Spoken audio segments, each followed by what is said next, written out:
തീർച്ചയായിട്ടും ജയിക്കാൻ പറ്റും. കാരണം ഒരുപാട് പേര്, എത്രയോ പേരാണ് ഇപ്പോൾ നമ്മുടെ തന്നെ കോഴ്സ് എടുത്തിട്ട് എല്ലാ ദിവസവും എന്ന പോലെ ജയിക്കുന്നത്.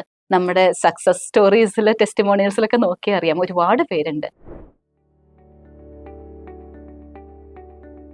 ഒരുപാട് കുട്ടികൾ എൻക്ലക്സിന് വേണ്ടിയിട്ട് സ്ട്രഗിൾ ചെയ്യുന്നുണ്ട്. അതായത് ശരിക്കും പറഞ്ഞാൽ ഒത്തിരി തവണ എഴുതിയതിന് ശേഷവും കിട്ടുന്നില്ല എന്നറിയുമ്പോഴാണ് ചിലപ്പോൾ ആപ്പിൾ ആറാനിലേക്ക് ചില കുട്ടികളൊക്കെ വരുന്നത്.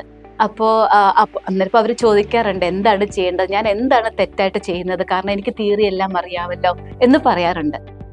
അതിൻ്റെ ഒരു മെയിൻ കാര്യം ഈ പറഞ്ഞതുപോലെ നമുക്ക് ആപ്ലിക്കേഷൻ എങ്ങനെ, അല്ലെങ്കിൽ ക്രിട്ടിക്കൽ തിങ്കിങ് എങ്ങനെ, ക്ലിനിക്കൽ ജഡ്ജ്മെന്റ് എങ്ങനെ ചെയ്യണം, ഈ ക്വസ്റ്റ്യനിൽ ശരിക്കും പറഞ്ഞാൽ ആലോചിച്ച് പ്രയോറിറ്റൈസ് ചെയ്ത് എങ്ങനെ അതിന് ആൻസർ എടുക്കണം, അതാണ് അവർക്ക് അറിയില്ലാത്തത്. ശരിക്കും അപ്പോൾ അതിൻ്റെ ഒന്നാമത്തെ ഭാഗമായിട്ട് ചെയ്യേണ്ടത് പ്രോപ്പർ പ്രിപ്പറേഷനാണ്.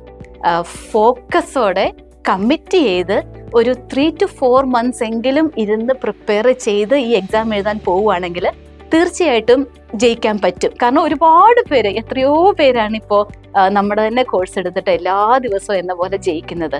നമ്മുടെ സക്സസ് സ്റ്റോറീസിലെ ടെസ്റ്റിമോണിയൽസിലൊക്കെ നോക്കിയാൽ അറിയാം, ഒരുപാട് പേരുണ്ട്. അപ്പോൾ അവർക്കൊക്കെ പറ്റുമെങ്കിൽ ആർക്കും പറ്റും. അതിന് പക്ഷെ വേണ്ടത് ശരിയായ പ്രിപ്പറേഷനാണ്. അതുപോലെ തന്നെ ഓർക്കേണ്ട ഒരു കാര്യമുണ്ട്, ഒന്ന് പോയി എഴുതി നോക്കാം, ചുമ്മാ ഒന്ന് പോയി ട്രൈ ചെയ്ത് നോക്കാം എന്ന രീതിയിൽ ഒരിക്കലും പോയി എൻക്ലക്സ് എഴുതരുത്.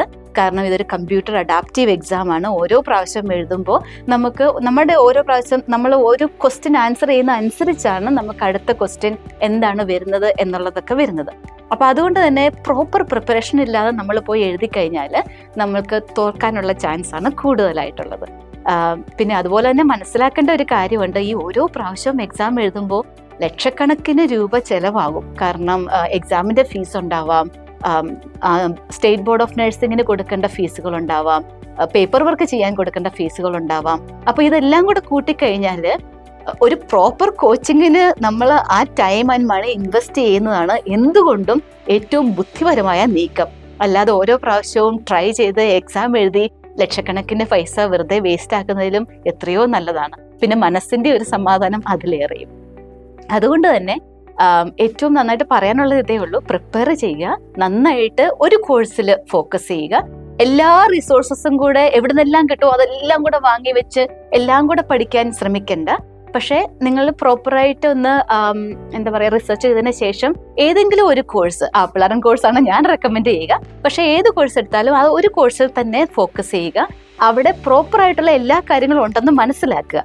അതായത് അവരുടെ കോഴ്സ് ലേറ്റസ്റ്റ് ടെസ്റ്റ് പ്ലാൻ അനുസരിച്ചുള്ളതാണെന്നും പ്രോപ്പർലി അപ്ഡേറ്റഡ് ആണെന്നും. ഇപ്പോൾ ആപ്പിൾ ആറാൻ കോഴ്സ് ആണെങ്കിൽ എവറി വീക്ക് അപ്ഡേറ്റഡ് ആവുന്നുണ്ട്, എവറി വീക്ക് ലൈവ് ക്ലാസ്സസ് നടക്കുന്നുണ്ട്, അതുപോലെ ക്വസ്റ്റ്യൻ ബാങ്ക് അപ്ഡേറ്റഡ് ആവുന്നുണ്ട്, എക്സിറ്റ് എക്സാംസ് അപ്ഡേറ്റഡ് ആവുന്നുണ്ട്. അപ്പോൾ അതുപോലെ കോൺസ്റ്റന്റ്ലി അപ്ഡേറ്റഡ് ആവുന്ന കോഴ്സാണെന്ന് ഉറപ്പുവരുത്തുക. പിന്നെ അവിടെ പ്രോപ്പറായിട്ടുള്ള തിയറി ബേസിനോടനുബന്ധിച്ച് തന്നെ നമ്മൾ എങ്ങനെ അത് ക്വസ്റ്റ്യനിൽ അപ്ലൈ ചെയ്യണം എന്നുള്ള രീതിയിൽ പഠിപ്പിക്കുന്നുണ്ടെന്നുള്ളതും മനസ്സിലാക്കി ഉറപ്പാക്കുക.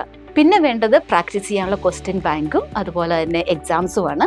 അപ്പോൾ അതുപോലെ തന്നെ പ്രിന്റഡ് ആയിട്ടുള്ള മെറ്റീരിയൽസ് നമുക്കൊന്ന് റെഫർ ചെയ്യണമെങ്കിൽ അതിനുള്ള നോട്ട്സും മെറ്റീരിയൽസും ഉണ്ടെന്ന് ഉറപ്പാക്കുക. ഈ സംഭവങ്ങളെല്ലാം ഉള്ള ഒരു കോഴ്സ് നിങ്ങൾക്ക് കണ്ടെത്താൻ പറ്റിയാൽ നിങ്ങൾക്ക് മനസ്സിലാവുന്ന രീതിയിലുള്ള ഏറ്റവും എല്ലാ ലേറ്റസ്റ്റ് അപ്ഡേറ്റ്സും ഉള്ള ഒരു കോഴ്സ് ഉണ്ട് എന്ന് നിങ്ങൾക്ക് മനസ്സിലാക്കി നിങ്ങളത് ചൂസ് ചെയ്ത് കഴിഞ്ഞാൽ പിന്നെ അതിൽ 100% കമ്മിറ്റഡ് ആയിട്ട് അത് പഠിച്ചെടുക്കുക.